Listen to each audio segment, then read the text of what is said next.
In this video series, I want to ask you some serious questions about success. And then I want you to really think about what that answer means to you. And then I'm going to provide you with some steps to help you get to whatever that answer is for you. So, the very first question I'm going to start out with asking is, what is success to you? Now, take your time with this answer because whether you achieve your goals or not comes down to how honest and how clear you are with this answer. Try to make this answer something that is genuine to the authentic person that you are in your heart of hearts, and not based on some political, religious, or cultural, or even traditional institutions. To be clear, I'm not saying that the definition of success for you can't come from these different schools of thought. I'm just saying make sure whatever you choose is for you. Well, for me, over the last probably 10 or 15 years, I've been fascinated with this subject about success. How do you define it? What does it really mean? And can anyone actually achieve it? And after a lot of research and personal application, I come up with this answer, at least for now. My temporary conclusion of success is it's not determined based on the achievement of a certain goal, but success is really defined by the journey that you take to get to that goal and how you actually feel when you accomplish it. And I've also learned that whatever you define this journey of success or what you call it for yourself is going to be filled with a lot of ups and downs, twists and turns, moving forwards and also going backwards.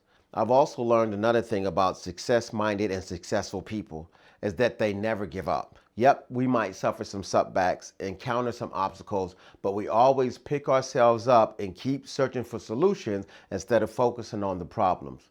So if you want to be successful in the business of life, you need to build upon every failure and every success so that it can give you the momentum that you need to keep going forward. When you decide that you're willing to put in the work to make the uncomfortable place comfortable, and you then pack your bags up and be willing to move on to the next uncomfortable place, if that's where the achievement of your goals lies, now you are starting to really get a good hold on what it takes to be the success that you desire. This process is called growth. Growth is uncomfortable. One of the reasons growth is uncomfortable because growth does not allow you to stay in the same place for a very long time. Once you've learned whatever you needed to learn from that set of experiences, growth says, hey, it's time to move on. Whether it's to an uncomfortable place or even a place that you might not like to be in temporarily. And if you follow this process over and over and over throughout your life, you will find yourself accomplishing more and more and more, and then also living the life of your dreams. See, I believe that we all have similar ultimate goals in life.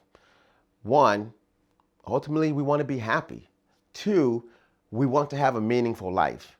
Three, we want to share this happiness and meaningful life with someone that appreciates us and we appreciate them in return.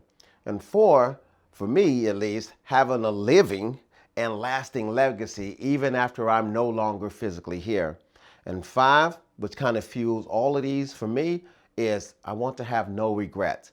I don't think a lot of people want to have a regretful life, especially when we start to get into our older age. So speaking for myself, these 5 goals would mean that I have been successful at the business of life. Now, your interpretation of success might be different, but I do know this, that success depends on the expectations that you have. For me, I know that setting expectations is a mandatory part of achieving goals, but living up to them 100% is not.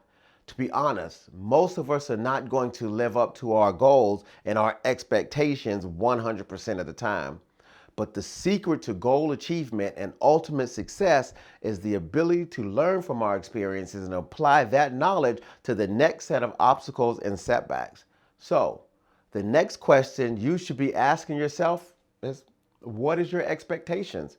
And while you take a little bit of time to think about that, I want to give you a definition of what expectations are. Expectations are a strong belief that something will happen or be that case in the future. So, to be clear, when you set expectations, remember these are not wishes, hopes, or dreams.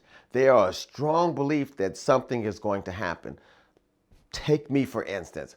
I have a strong belief that barring some physical injury, some brain damage or something like that, or physical death, I have this strong belief that I'm going to do great and amazing things in my life. Hands down. This is not wishing, this is not hoping, this is not even praying about it. I believe it to the core of my being. So I set these type of expectations, and then I align the goals that I want to achieve to make sure that I get what I want. So what do you call success?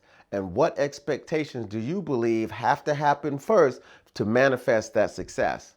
Now, this exercise is not going to be the easiest exercise in the world. It might even make you uncomfortable because you're going to have to question some of the belief systems that you have before that has not been working for you. And sometimes we're going to have to even put those things inside the trash. But if we really want to manifest the results that we desire inside of our life, we have to be willing to figure out first what we call success and set some serious expectations so that even if the people around us don't want to agree with them or help us step up to the plate, we're going to have to make choices that might have them get off the train. All right, to the next video. I hope this helped. Remember, keep your mindset strong and you'll be able to do anything that you want to do.